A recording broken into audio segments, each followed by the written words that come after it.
دوستو do you know میں خوش آمدید۔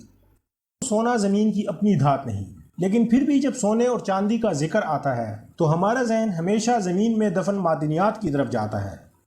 سونا واقعی زمین سے ہی نکالا جاتا ہے، لیکن زمین کے اندر سونا کہاں سے آیا؟ ہماری زمین تو 1 گرام سونا بھی نہیں بنا سکتی۔ دوستو اس سوال کے جواب کی طرف بڑھنے سے پہلے اگر ہم پیریوڈک ٹیبل پر نظر دوڑائیں تو ہمیں معلوم ہوتا ہے کہ سونا ایک میٹل ہے اور سونے کو بننے کے لیے 79 پروٹون اور 118 نیوٹران کو آپس میں ملنا پڑتا ہے، جس سے گولڈ کا نیوکلیس بنتا ہے۔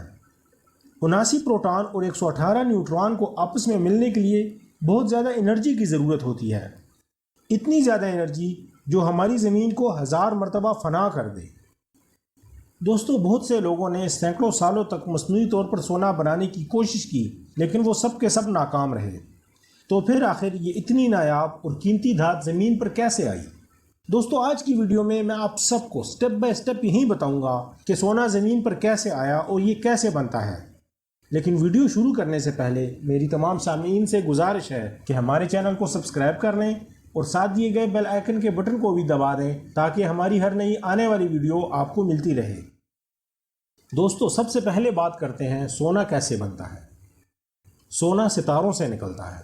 سورج بھی تو ایک ستارہ ہے، لیکن سورج سونا نہیں بنا سکتا کیونکہ یہ ایک چھوٹا ستارہ ہے اور نیوکلیئر فیوژن کے تحت سورج اتنی توانائی پیدا نہیں کرتا جو سونا بنانے کے لیے درکار ہوتی ہے۔ اس لیے جب کوئی سورج سے بھی 10 گنا بڑا ستارہ سپر نووا میں پھٹتا ہے تو اس سے بڑی مقدار میں توانائی نکلتی ہے جو سونا بننے کے لیے درکار ہوتی ہے۔ اگر شروع سے بات کی جائے تو تمام ستارے بنیادی طور پر ہائیڈروجن پر مشتمل ہوتے ہیں۔ سب سے پہلے ستاروں میں نیوکلیئر فیوژن کے عمل کے تحت بہت سے مادے وغیرہ پیدا ہونا شروع ہوتے ہیں۔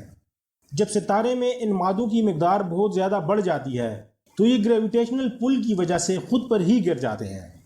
اس عمل کے بعد مرتا ہوا ستارہ ریڈ جائنٹ میں پھیلنا شروع کر دیتا ہے۔ ہائیڈروجن ہیلیم میں بدل جاتا ہے۔ جب ہیلیم ایٹم فیوز ہوتا ہے تو وہ کاربن بن جاتا ہے۔ جب کاربن ایٹم فیوز ہوتا ہے تو وہ آکسیجن میں بدل جاتا ہے۔ اس تمام عمل کے دوران جو انرجی پیدا ہوتی ہے، اس کے ساتھ ایک ستارہ سپر نووا کے دوران نیوٹران پیدا کرتا ہے۔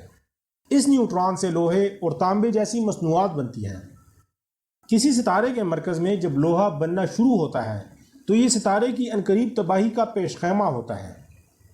جب یہ پروسیس ایکسٹریم لیول پر پہنچتا ہے تو ستارہ پھٹ جاتا ہے اور اس وقت ستارہ یورینیم اور گولڈ جیسی دھاتیں پیدا کرتا ہے۔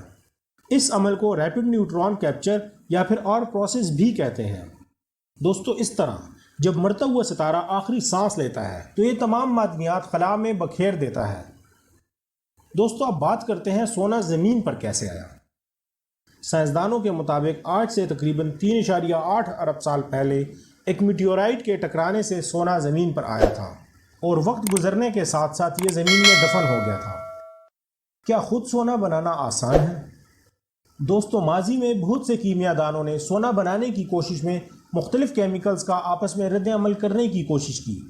اصولی طور پر تو ہم یہ کہہ سکتے ہیں کہ مصنوعی طور پر سونا بنایا جا سکتا ہے، لیکن یہ اس قدر مشکل ہے اور اس قدر مہنگا عمل ہے کہ مصنوعی طور پر سونا بنانے سے قدرتی سونے کی قیمت سے کہیں زیادہ لاگت آتی ہے۔ نظریے کے مطابق سونا کاپر اور مرکری سے پروٹون کو شامل کر کے بنایا جا سکتا ہے، لیکن ایٹم میں پروٹون شامل کرنا یا نکالنا ایک ایٹامک ری ایکشن ہے جو بہت مہنگا کام ہے۔ میں امید کرتا ہوں دوستو آج کی ویڈیو آپ سب نے پسند کی ہوگی۔ اس ویڈیو کو لائک کریں، کامنٹ بھی کریں اور شیئر بھی کریں، اور اس طرح کی انٹرسٹنگ اور انفارمیٹیو ویڈیوز کے لیے ہمارے چینل کو ضرور سبسکرائب کریں اور ساتھ دیے گئے بیل آئیکن کے بٹن کو بھی دبا دیں تاکہ ہماری ہر نئی آنے والی ویڈیو آپ کو ملتی رہے۔